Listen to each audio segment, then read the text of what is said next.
amigos, sejam bem-vindos a mais um vídeo do História à la carte. Hoje iremos dar continuidade aos nossos estudos acerca da República Oligárquica. Iremos abordar os conflitos e as revoltas surgidos durante esse período. No entanto, esse tema será dividido em duas partes. Dessa forma, no vídeo de hoje, iremos abordar apenas os conflitos e as revoltas surgidos durante a República Oligárquica no âmbito rural. Iremos abordar apenas os conflitos e as revoltas rurais da República Oligárquica. Muito bem, amigos. Antes de abordarmos especificamente os movimentos de revolta ou de conflitos rurais da República Oligárquica, temos que abordar uma espécie de movimento que é comum em várias partes do mundo. Estamos falando do messianismo. O messianismo, meus amigos, é justamente um movimento popular carregado de aspectos religiosos. Há uma forte presença e uma esperança muito grande do retorno de um Messias, um indivíduo que é encarregado por Deus, encarregado pela divindade para ser o Salvador, que representa a salvação e onde nós teremos ali que os problemas irão ser eliminados. Esse indivíduo, esse Messias, esse Salvador, esse portador desse caráter messiânico será responsável pela criação aqui na Terra de um movimento de paz, tranquilidade e de harmonia entre as pessoas, justamente fazendo surgir aqui um paraíso na Terra. Ou esse indivíduo irá criar esse paraíso na Terra aqui, né? Ele irá criar esse paraíso aqui na Terra, ou ele será o caminho, a porta, a passagem onde você poderá acabar adentrando esse real paraíso lá no céu, por exemplo. Nós temos que no Brasil, vários momentos em vários locais, vários indivíduos foram encarregados, foram alçados à categoria de Messias, sendo responsável pelo desenvolvimento desses movimentos messiânicos. Dentro da República Oligárquica, no período do qual nós estamos falando, dentro dessas revoltas rurais, houveram dois fortes movimentos carregados de aspectos messiânicos. Um aconteceu no sul do Brasil e outro, que é o primeiro grande movimento, a primeira grande revolta popular do momento da República Oligárquica, aconteceu no Nordeste brasileiro. Estamos falando justamente da primeira revolta que surgiu durante esse período. Nós estamos falando da Guerra de Canudos. O movimento de Canudos, não é, meus amigos, surgiu ali no sertão da Bahia entre 1896 e 1897. O Nordeste brasileiro sempre foi um local assolado por grandes problemas econômicos, por um grande problema de seca e outras virtudes que acabava levando a população camponesa, a população sertaneja nordestina a uma situação miserável. Como nós vimos em nosso vídeo que falamos lá a respeito das estruturas econômicas da República Oligárquica, a República Oligárquica já tem esse nome justamente porque seus principais governantes, os principais membros, os seus dirigentes, estão preocupados única e exclusivamente com os seus próprios lucros, com os seus próprios problemas. Vide a questão do Convênio de Taubaté que falamos no vídeo anterior. Nesse quesito, então, meus amigos, o Nordeste brasileiro era um local propício para o surgimento justamente de pessoas que seriam elevadas à categoria de Messias. É neste contexto que surgirá a figura do profeta, do peregrino, do santo para alguns, chamado Antônio Conselheiro. Antônio Conselheiro, né, meus amigos, ele era um indivíduo que perambulava pelo sertão nordestino, ele era um homem que tinha alguns conhecimentos de ervas e raízes, né, tendo assim algumas capacidades, algumas habilidades curativas, e ele andava pelo sertão nordestino oferecendo esses seus conhecimentos como amparo, como apoio, mas principalmente andava fazendo pregações religiosas. Ele se considerava um monge, né? Nós veremos muito essas questões, essas figuras messiânicas que se definem como monge, auto-intitulados monges, afinal de contas, ele próprio não fazia parte da estrutura da religiosidade católica oficial. Dessa maneira, então, nós temos que este local, o Nordeste, ocasionado, sendo acarretado de tantas mazelas, é o local propício para uma figura como esta ganhar espaço, oferecendo ali uma resposta, oferecendo uma esperança para esse povo que era tão desvalido, tão empobrecido e tão à mercê de todas as mazelas. Nesse quesito, então, o movimento de Canudos ele vai ser fruto de algumas causas bem específicas que nós podemos listá-las. Nesse quesito, então, o movimento de Canudos é ocasionado porque havia naquele local justamente uma grande miséria proveniente, uma grande miséria proveniente ali, não apenas da seca, mas de todo um um conjunto de fatores que nós veremos ali, principalmente uma exploração muito grande por parte das oligarquias, por parte dos assim chamados coronéis. Os coronéis daquele momento faziam uma prática muito interessante, que era justamente grilar as terras das pessoas, ou seja, expulsavam os camponeses mais pobres, mais fracos e mais pobres, e assumiam, tomavam conta dessas terras. Isso era uma prática comum. Muitas vezes esses coronéis, ao fazerem isso, acabavam obrigando esses camponeses a irem trabalhar nas suas próprias fazendas. Vamos lembrar que estamos falando ainda de 1896, prática que vinha acontecendo neste momento, que era de tratar esse camponês como se fosse uma espécie de escravo. Lembre-se, a escravidão acabou apenas em 1888. Então nós estamos falando ali que nós não temos 10 anos de fim da escravidão. Então a grande massa da oligarquia, dos coronéis, dos grandes fazendeiros, dos latifundiários daquela região do sertão nordestino, tratar esses camponeses empobrecidos como escravos, ameaçando-os com violência, ameaçando eles com os seus seguranças, os jagunços, era uma prática muito normal naquele momento. Isso afetava essa população. Então nós temos ali uma grande miséria, nós temos ali uma má distribuição de terras, justamente por falta dessa questão dessas grilagens. Nós temos ali um descaso com o trabalhador rural, justamente esse trabalhador, como eu falei, ele era tratado justamente quase ali a uma categoria de escravo, tratado ali com salários miseráveis, uma situação realmente afrontosa, uma situação desumana. Nós temos que, além disso, havia também o problema da seca, o aumento dos impostos, né, que nós temos ali o surgimento, o nascimento da República acarreta todos os indivíduos com impostos, não que seja uma invenção da República, né, mas é uma situação que agora acarreta para todos, e principalmente uma coisa que é característica ali do movimento de Canudos, que vai ser uma característica, uma peculiaridade, era que o movimento de Canudos, ele se posicionava também, ele afrontava também a ideia da separação da igreja e do Estado.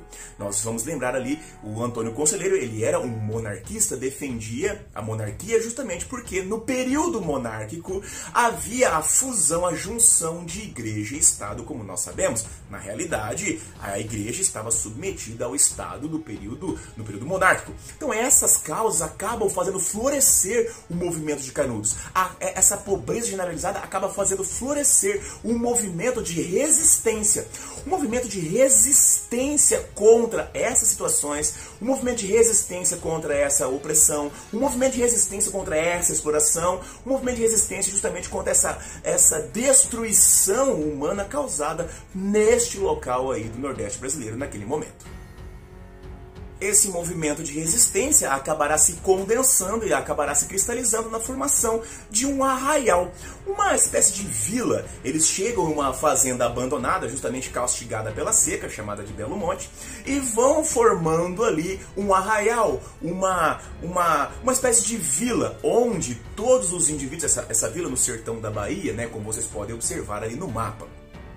Neste arraial havia uma ideia de uma vida coletiva, né? Uma coletividade religiosa, digamos assim, onde todos os indivíduos tinham de trabalhar, mas todos os indivíduos tinham de trabalhar e todos eles teriam participação nesses trabalhos, teriam ali direitos ali a participar desse trabalho. Ninguém passaria fome, tinha obrigações com o trabalho, obrigações religiosas, todos deveriam frequentar a igreja, todos deveriam ir à missa. Missa essa que vai ser realizada em uma igreja construída no centro, uma igreja construída no centro dessa vila que vai surgindo, e ela vai crescendo.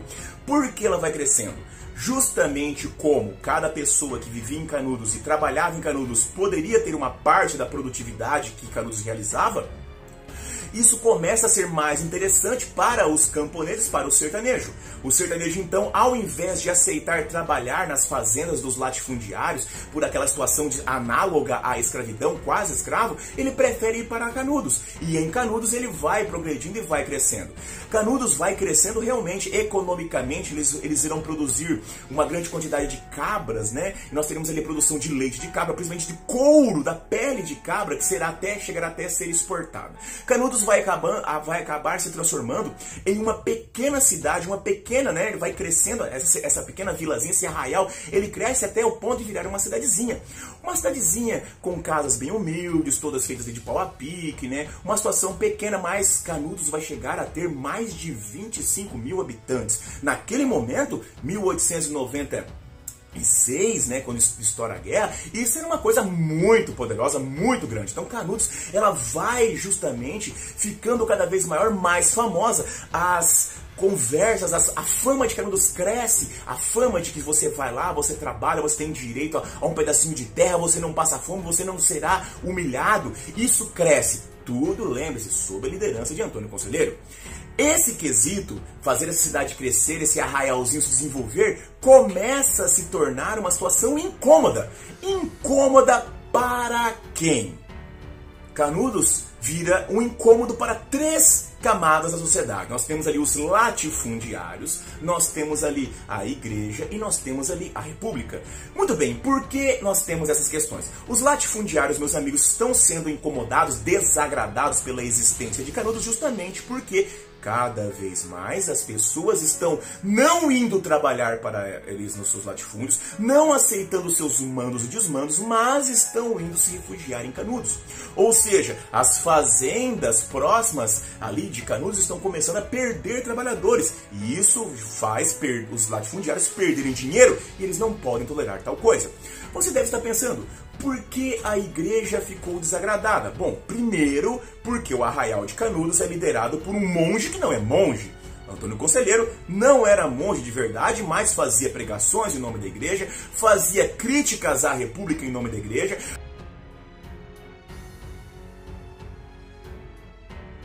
fazia mandos e desmandos em nome da igreja. Ou seja, vamos pensar, a república nasceu há pouco tempo. A república também não tem 10 anos. A república precisa se consolidar. A república não pode tolerar críticas. E é justamente o que Antônio Conselheiro faz. Antônio Conselheiro defende a ideia da monarquia, dizendo justamente, já fazendo um vínculo aí do porquê que a república também se sentia desagradada. Antônio Conselheiro defendia a monarquia fazendo críticas à república, falando, por exemplo, que a república era um governo sem Deus, um governo do demônio. A república não pode tolerar isso, e isso se mistura justamente com a igreja. A igreja apoiava a república. Por mais que tivesse acontecido a separação de Estado e igreja, a igreja apoiava a República Brasileira naquele momento. Dessa forma, ao existir um indivíduo que se auto-intitula pertencente às hierarquias religiosas e critica a república em nome da igreja, a igreja não pode aceitar, até porque não era a posição da igreja a existência de Antônio Conselheiro. Mais uma vez, Antônio Conselheiro não fazia parte dos quadros religiosos. E isso se mistura então aos interesses da própria república, que não poderia tolerar justamente uma insurgência, o surgimento de um povoado monarquista. Vamos lembrar uma coisa, meus amigos, naquele momento os meios de comunicação são muito escassos, não são tão rápidos quanto é hoje, então os Canudos, ao surgir lá no sertão da Bahia, as informações que chegavam até a capital do Brasil, que era o Rio de Janeiro, que chegava aos ouvidos dos ministros, do presidente, eram informações muitas vezes desencontradas, exageradas e principalmente informações que eram exageradas devido aos interesses dos latifundiários. Os latifundiários baianos, os latifundiários nordestinos, viam com maus olhos Canudos, então exageravam na sua importância, exageravam no seu significado, justamente para mostrar e para fazer com que o governo federal combatesse e tentasse destruir Canudos, como é o que aconteceu, como nós veremos. Dessa forma, né, meus amigos, com o movimento dos latifundiários insuflando, exagerando na representatividade, exagerando na importância, exagerando ali no posicionamento anti-republicano de Canudos, nós vemos então que o governo federal tem que tomar uma atitude. O presidente, então, Prudente de Moraes, ele envia, né, forças militares federais para resolver a questão de Canudos. São necessárias 4 expedições militares federais para resolver a questão de Canudos. A primeira e a segunda expedição, na verdade até a terceira, não foram tão significativas. A primeira Então eles vão subestimar os sertanejos canudenses, vão ser colocados para correr, vão ser realmente colocados em debandada de uma maneira tão vergonhosa que vão até largar as armas para trás, armando ainda mais a população canudense, né? Os canudenses, eles utilizavam técnicas de guerrilha, afinal de contas eles conheciam a região e, como conheciam a região, dominavam muito mais ali as possibilidades de usar a caatinga, usar as próprias questões naturais a seu favor. E isso vai ser uma grande vantagem para os canudenses na primeira, na segunda e na terceira expedição. Chega um momento que o presidente Prudente de Moraes começa até a ser criticado, os jornais da época vão chamá-lo de prudente demais, então ele realmente coloca em prática um plano para acabar com Canudos. Dessa forma, então, é organizada a 4ª expedição, fortemente armada. Nós temos que a expedição, ela vai chegar ao ponto de ser liderada pelo próprio ministro da guerra. O ministro da guerra brasileiro daquele momento vai ser responsável por comandar a expedição de Canudos. Estamos falando justamente do Marechal Carlos Machado Bittencourt, que vai ser o responsável por extirpar realmente a questão de Canudos. A 4ª expedição militar que vai ser enviada para Canudos, pessoal, ela contém justamente, ela chega a ter mais de 4.000 soldados e equipamentos pesados. Essa expedição, ela vai contar com um armamento muito pesado. Ela vai contar justamente ali com metralhadoras Gatling da época da Guerra da Secessão Americana, né? Podemos observar aqui nessa imagem um modelo de metralhadora capaz de disparar mais de 6.000 tiros por segundo. Ela utilizará canhões pesados como canhões Krupp de 60mm, mas o mais famoso de todas as armas utilizadas na Guerra de Canudos vai ser justamente um canhão conhecido como a matadeira, que vai ser colocado ali no alto do morro vizinho de Canudos ali, e de lá desse alto de morro, que depois vai ser chamado de Morro da Favela, que a gente vai abordar mais na frente em vídeos futuros, esse canhão ele vai disparar tiros diretamente no coração de Canudos e vai destruir a igreja matriz da cidade de Canudos, né? Essa matadeira. Nesse processo, meus amigos, serão mortos mais de 25.000 sertanejos. Aqueles que tentaram escapar ali acabaram sendo presos, né? Alguns foram presos, mas no geral, meus amigos, nós temos ali que Canudos vai ser totalmente destruída, levando mais de 25.000 mortos. Nós temos aqui algumas imagens que nós podemos analisar justamente desse processo aí de combate feito pela 4ª expedição. Observe, por exemplo, aqui nós temos as imagens dessa foto feita aqui em 1897 pelo fotógrafo do exército mesmo, né? Vocês podem observar a situação dos casebres que nós temos aqui, como que aconteceu naquele momento. Eram casebres realmente muito pobres. Nós temos aqui a figura do próprio Antônio Conselheiro, que provavelmente faleceu antes, né? Antônio Conselheiro falece antes da invasão, da destruição total, provavelmente de uma desinteria. Antônio Conselheiro, então, seu corpo foi encontrado, foi decapitado e sua cabeça foi levada para ser estudada e para ver o que acontecia, né? E vejam só, sabe o que foi descoberto quando foi feito os estudos sobre Antônio Conselheiro? Que ele era total e completamente normal. Alguns anos depois, nós temos ali, em 1906, próximo ao antigo, né, ao antigo arraial de Canudos, surgirá uma cidade, e essa é uma cidade lá do século XX, que também será nomeada Canudos.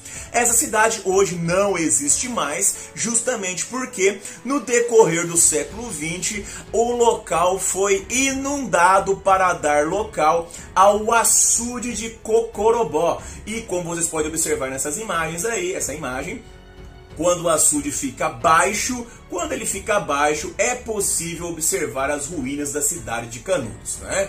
Nesse quesito, então, meus amigos, nós temos ali destacar mais um detalhe.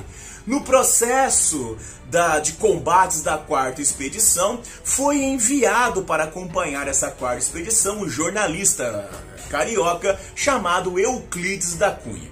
Euclides da Cunha, né, meu amigo, foi para o teatro da Guerra de Canudos, o teatro de guerra, né, da Guerra de Canudos, justamente achando que ia haver lá revoltosos, loucos, fanáticos, E o que ele encontrou lá nada mais foi do que a figura do sertanejo, que ali estava sendo esmagado pelos interesses, principalmente das oligarquias, dos latifundiários nordestinos. Nesse quesito, então, Euclides da Cunha escreve uma das obras mais importantes da literatura brasileira, Os Sertões, que vai justamente mostrar ali, ele vai justamente narrar a epopeia desse sertanejo, mostrando ali como que o sertanejo era justamente um indivíduo assim, digamos assim, de coragem, um indivíduo valoroso. O sertanejo, ele mostra ali, né, ele cria ali um cenário onde o sertanejo, ele tenta mostrar como o sertanejo ele foi na realidade, não um fanático, mas sim um indivíduo que lutou pelos seus direitos, digamos assim. Euclides da Cunha tem uma frase no seu livro que diz a seguinte questão: aquela campanha lembra um refluxo para o passado e foi, no significado integral da palavra, um crime. Denunciemo-lo. Marcando então, né, meus amigos, o fim desse movimento de resistência, um movimento de revolta e um movimento onde o sertanejo acabou buscando uma outra alternativa para tentar conseguir aí, quem sabe, levar a vida. Dessa forma nós temos então que o final da Guerra de Canudos é um saldo de mais de 25 mil mortos, onde todo o território foi destruído e foi literalmente riscado do mapa. Amigos, neste momento vamos falar agora de uma outra forma de resistência, de uma outra forma de revolta surgiu também no Nordeste brasileiro. Estamos falando justamente do período do banditismo social ou cangaço, que durou de 1890 a 1940. Nesse momento, pessoal, nós vamos ver que os motivos que fizeram surgir ali o movimento do cangaço são muito similares aos motivos que fizeram surgir o movimento de Canudos. No entanto, em Canudos nós tínhamos um movimento que originalmente era um movimento pacífico, originalmente um movimento que tentou fundar a sua própria cidade ali e tentou viver a vida de uma forma até tanto quanto pacífica. O movimento do cangaço não está ligado com as ideias pacifistas. O movimento do cangaço é um movimento de afronta, um movimento de revide, um movimento que vai contrariar essa ideia ali de viver em tranquilidade, viver em paz nos seus próprios termos. Nesse quesito, então, o movimento do cangaço, pessoal, tem como causas praticamente as mesmas causas, né? Nós podemos observar que é a miséria, a má distribuição de terras, o descaso com o trabalhador rural, a seca, o aumento dos impostos. Muitos desses trabalhadores que perderam suas terras, muitos que não conseguiram pagar os impostos, muitos que foram expulsos das terras, muitos que foram colocados naquela situação de trabalhar para os coronéis, a trabalhos análogos à escravidão, trabalhos miseráveis. Muitos deles simplesmente não vão aceitar essa situação e vão simplesmente aderir ao cangaço. E vão aderir ao cangaço, revidando, afrontando essa estrutura que existia no Nordeste brasileiro. Mas o que é, afinal de contas, o cangaço? O cangaço, meus amigos, nada mais são do que bandos armados que percorriam o interior do Nordeste brasileiro, justamente fazendo o quê? São bandos armados que percorriam o interior do Nordeste fazendo o quê? Roubos, sequestros, invasões de cidades, invasões de vilas, invasões de fazendas, invasões de sítios, invasões de propriedades máximas, sequestravam, roubavam, matavam. E nesse quesito cria-se um mito ao redor do cangaceiro, que é o mito do Robin Hood. Que é o mito do Robin Hood? O indivíduo que é o bandido que faz o crime, que rouba dos ricos, mas ajuda os pobres. Nós temos que entender o seguinte: existiram eventos em que os cangaceiros roubaram dos ricos e ajudaram os pobres? Existiram, mas não é a regra. Na realidade, eles são criminosos. Assassinos que não tinham, muitas vezes, assassinos que não tinham o menor pudor em executar pessoas pelo simples fato de dar um olhar atravessado, ou um simples fato de não respondê-los da maneira que eles acreditavam. Vocês podem observar nessa imagem aí, por exemplo, o momento de uma execução causada ali por um desses indivíduos. Então, não é uma regra geral. Os cangaceiros, eles eram justamente criminosos fora da lei que perambulavam pelo sertão nordestino, fazendo ali as suas leis com as próprias mãos, fazendo suas próprias atrocidades. Esses cangaceiros, eles eram combatidos pelas chamadas volantes. As volantes nada mais eram do que os policiais, né, policiais treinados para caçar o sertanejo, caçar o cangaceiro.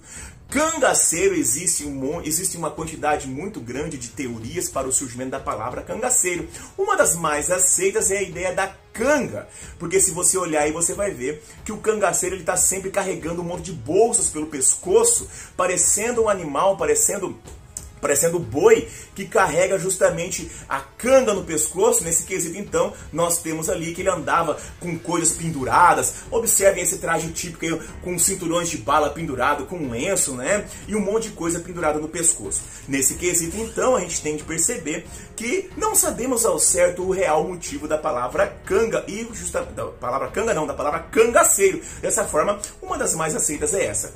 Dentro desses bandos, nós temos ali alguns bandos que perambulavam ali pelo Sergipe, Bahia, Pernambuco, vários bandos que ficaram muito famosos. Nós temos um que é muito famoso, que é o bando de Corisco e Dadá, como vocês podem observar nessa foto aí, um casal extremamente famoso que perambulou ali, né, o sertão nordestino, né? Você pode observar ali o Corisco ali com as coisas penduradas no pescoço, as bolsas ali ao redor dos braços. Mas, né, gente, indiscutivelmente, quando falamos de cangaceiro, estamos falando da figura mais folclórica, mais famosa desse mito do Robin Hood, desse justiceiro social que havia no Oeste brasileiro, que é justamente a figura de Lampião e Maria Bonita.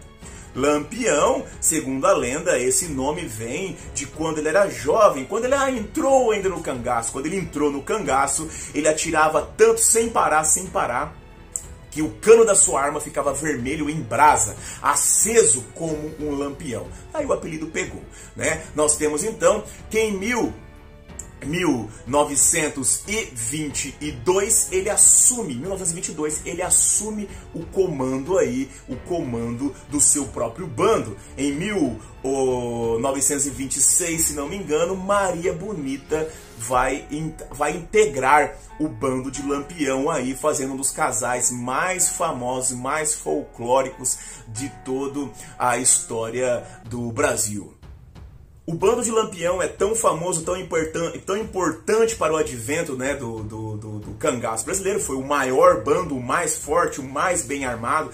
Ele tem até algumas lendas que dizem que Lampião tinha uma patente de capitão, porque ele foi incumbido pelo Exército da República de combater Luiz Carlos Prestes. Mas quem é Luiz Carlos Prestes? Nós vamos falar sobre Luiz Carlos Prestes, mas nos vídeos que virão. Neste momento, pessoal, Lampião ganhou essa patente de capitão, que segundo essa lenda, né, porque é uma lenda, não há comprovações, o Exército Brasileiro, naquele momento, não conseguia transitar tão bem pelo interior da Caatinga, pelo interior do sertão, armou o bando de Lampião, deu a ele a patente de capitão para que ele caçasse essa figura de Luiz Carlos Prestes. Mas aí, né, pessoal, o Lampião viu que, primeiro, os crimes deles não seriam perdoados, a sua patente de capitão não seria validada. O que ele fez então? Pegou as armas e fugiu para o sertão e não deu a mínima para o acordo, só roubou as armas mesmo e ficou quieto.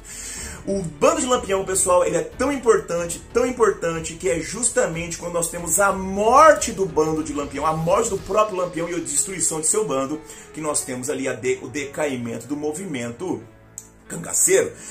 Em 1938, nós temos aí que na Gruta do Angicos, em Sergipe, ou na Grota do Angicos, em Sergipe, Lampião vai ser emboscado por uma volante fortemente armada. Um de seus cangaceiros, um de seus subalternos, foi até a cidade para comprar mantimentos e assim abastecer o bando. No entanto, ele foi reconhecido, preso, torturado e descobriu-se então o local onde o Lampião estava escondido.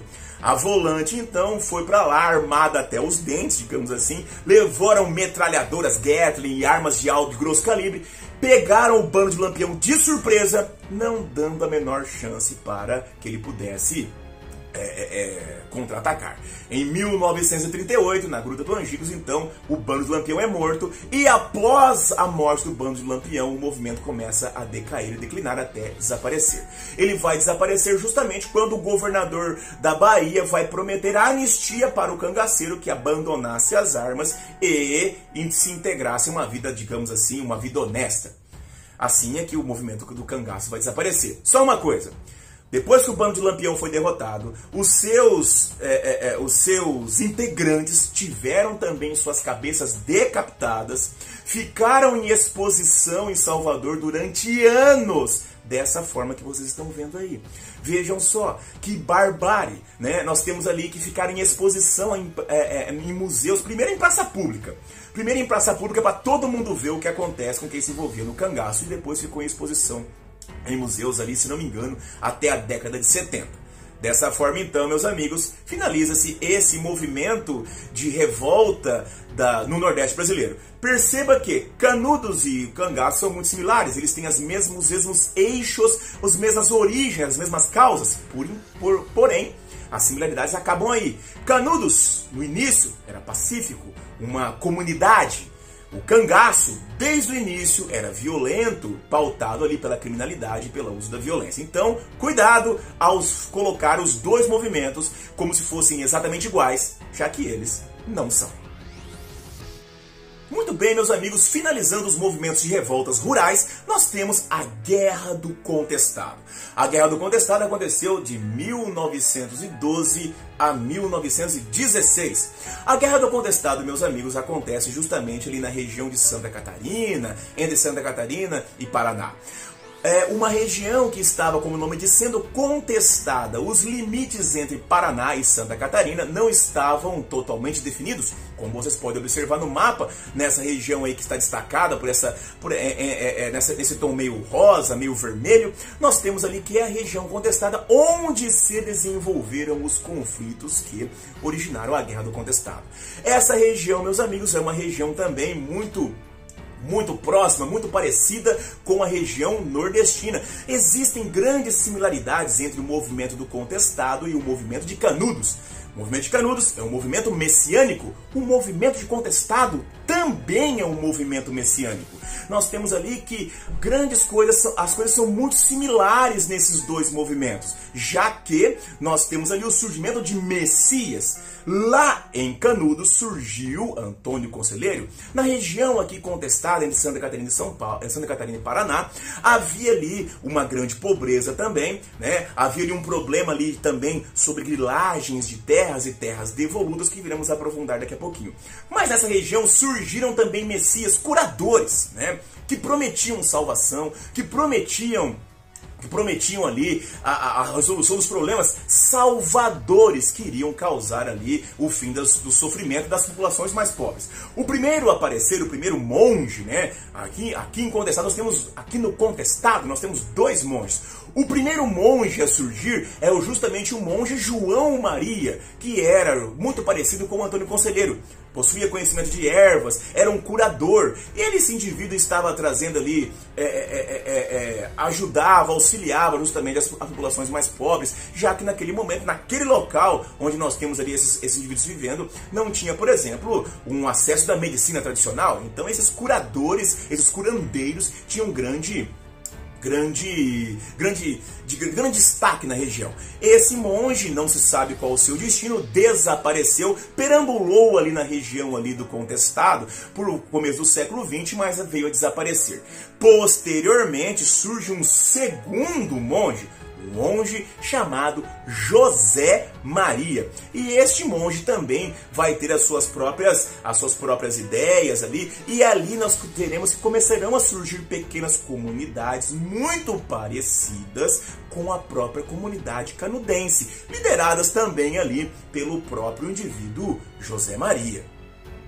Nesse quesito, então, nós temos as causas específicas que fizeram surgir o movimento do Contestado. Essas causas são a exploração dos camponeses, concessões de terras para as empresas estrangeiras, expulsão e marginalização dos camponeses. Essas duas últimas causas, a concessão de terras a empresas estrangeiras está ligada à construção de uma ferrovia.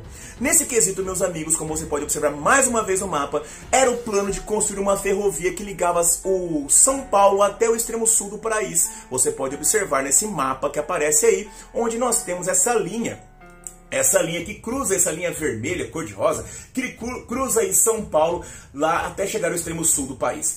Para poder construir essa ferrovia, o presidente, então, Hermes da Fonseca, fez um acordo com a chamada Brazil Highway Company. Este acordo seria que, como parte do pagamento pela construção da ferrovia, seria doada para a empresa 15 quilômetros do lado esquerdo e 15 quilômetros do lado direito da ferrovia. Para fazer essa doação, obviamente, foi feita a desapropriação das terras dos camponeses. Os camponeses, então, meus amigos, não tinham ali, grande parte dos camponeses daquela região viviam ali há gerações, famílias viviam ali há gerações, mas não tinham documentos de posse de terras. Viviam ali há gerações, mas não tinham documento. Dessa forma, sem documento, não eram oficialmente donos, foram desapropriados e as terras foram dadas para a Brazil Highway. Enquanto estava havendo a construção da ferrovia, não houveram grandes problemas, afinal de contas, os camponeses que haviam sido desapropriados das terras estavam sendo usados eles próprios, trabalhando na extração de madeira, trabalhando na construção da ferrovia, havia trabalho. No entanto, quando nós temos ali que termina a construção da ferrovia, começa a surgir um movimento de descontentamento por parte desses camponeses. Como nós já tínhamos, o governo federal brasileiro já havia aprendido lá em Canudos o que acontece quando surgem movimentos messiânicos e descontentamentos, nós temos então que esses camponeses foram atacados por tropas militares, por tropas federais brasileiras. Nesse primeiro ataque, o monge José Maria já morreu no primeiro ataque, foi enterrado, não foi nem enterrado numa cova funda, foi enterrado em cima da sua cova só umas tábuas, porque ele prometia que ele ia ressuscitar, então a população ficou aguardando que ele ressuscitasse e voltasse para o combate. Enquanto ele não ressuscitava, surgiu a figura de uma jovem de apenas 15 anos chamada Maria Rosa. Essa jovem chamada Maria Rosa, ela ficou conhecida como Joana d'Arc do Sertão. E ela recebia as ordens, as orientações diretos do monge José Maria, que enviava as orientações do além para ela. Nós temos então, pessoal, que nesse processo liderado ali pela essa jovem ali e outros combatentes, durante 4 anos nós temos que essas pessoas foram caçadas ali pelo interior da região do Contestado. Para você ter uma ideia do quanto que essas pessoas conheciam a região e estavam, digamos assim, dando trabalho para as tropas federais, foi utilizada até a aviação. Usaram aviões para conseguir desbaratar e destruir completamente o movimento do Contestado. Esse movimento vai ser destruído ali em meados de 1916, onde nós temos que os sertanejos sobreviventes serão presos, como podemos observar aqui justamente nessas fotografias, nessas imagens dos sertanejos que estão aprisionados. Vocês podem observar, né, pessoal, que os sertanejos realmente são pessoas realmente desvalidas, desesperançosas, né? Pessoas realmente que estão à mercê mesmo de situações muito terríveis. Esse movimento do Contestado, meus amigos, nós temos ali que eles foram realmente violentamente massacrados pelas tropas federais. Nós temos que, se em Canudos morreu mais de 25 mil pessoas, no Contestado faleceu mais de 15 mil pessoas nesse processo ali envolvendo as disputas pelas terras contra os sertanejos ali do Contestado. Meus amigos, finalizamos então o nosso vídeo acerca das revoltas ou conflitos da República Oligárquica. Finalizamos aqui a primeira parte, onde falamos especificamente das revoltas rurais. O que podemos observar a respeito dessas revoltas é que elas principalmente são fruto de um descaso, fruto de uma exploração, fruto de um abandono da população camponesa pobre brasileira que acaba forçando-os, acaba fazendo com que eles vão enveredando por caminhos tortuosos. Podemos observar isso quando nós tivemos lá, por exemplo, os canudenses que tentaram criar uma sociedade à parte da sociedade tradicional, criando uma comunidade onde todos teriam pelo menos uma chance de sobrevivência. Vimos ali também que o descaso, a miséria e a pobreza acabou fazendo com que surgisse uma outra forma de resistência que vai ser justamente feita pelos cangaceiros, uma resistência violenta, gerando ainda maior criminalidade e violência. E finalizamos justamente ali numa resistência que vai ser causada também ali no contestado, onde aproxima-se muito com os ideais canudenses, seguindo movimentos messiânicos, buscando ali uma paz, buscando ali uma salvação nessas figuras salvadoras. Meus amigos, se esse vídeo te ajudou, se trouxe informações importantes para vocês, não se esqueça, assine o canal, ative o sininho e ajude o História à la Carte a se transformar num canal que pode ajudar não apenas você, mas muito mais pessoas por aí. Um grande abraço, vida longa e próspera e até a próxima!